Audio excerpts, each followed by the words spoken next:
Shtëpia e Halim Derallës në Tetov vazhdon të mos jetë muze, dhe pse premtimet për shndrimin e kësaj shtëpie në një muze janë dhënë nga të gjithë garniturat politike.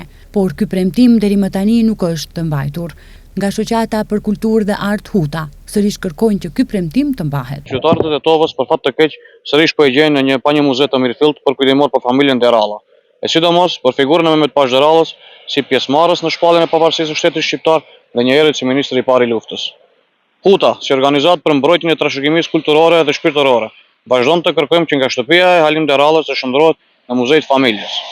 Kërkesën tonë kemi përcjell tek të gjitha institucionet kompetente, si ato qendrore dhe lokale. Mirpo, deri sot nuk kemi marrë asnjë përgjigje konkrete. Nga autoritetet qendrore na u tha se kompetencat për krijimin e një muzeu lokal të familjes Deralla i takojnë komunës dhe Këshillit Komunal. Këta të fundit u prononcuan se fillimisht duhet u jepet në dorëzim objekti nga qeveria, me që për momentin i njëjti është në shfrytëzim nga Universiteti i Tetovës.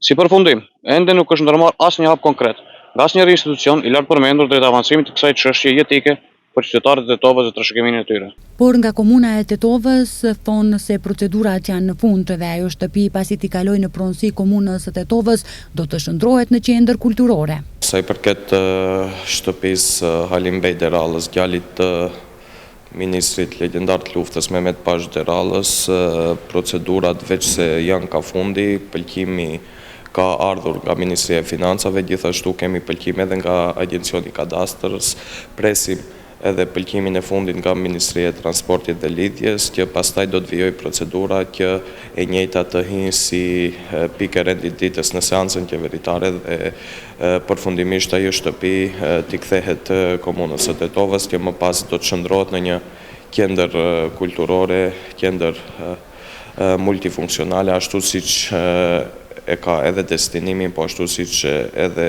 e kanë kërkuar gjitha shoqatat kulturore dhe qytetarët e Tetovës.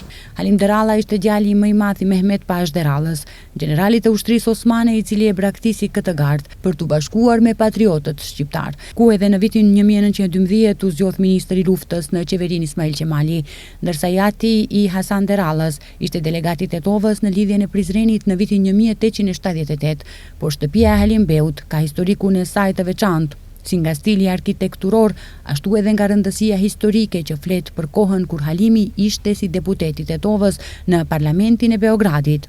Kjo ka pritur edhe Ahmet Zogun para kthimit të tij në Shqipëri në vitin 1925. Me vendosjen e monarkisë në Shqipëri në vitin 1928, Halim Deralla e mbyllën shtëpinë dhe lëviz për në Tiranë. Deri më sot është premtuar disa herë se ky objekt do të jetë një muze për familjen Deralla dhe sidomos për Mehmet Pash Derallën, por dhe sot e kësaj dite, kjo shtëpi që në vete ka shumë histori për brezat e ardhshëm, pret premtimet e shkruara në programet politike në çdo cikël zgjedhor të bëhen realitet.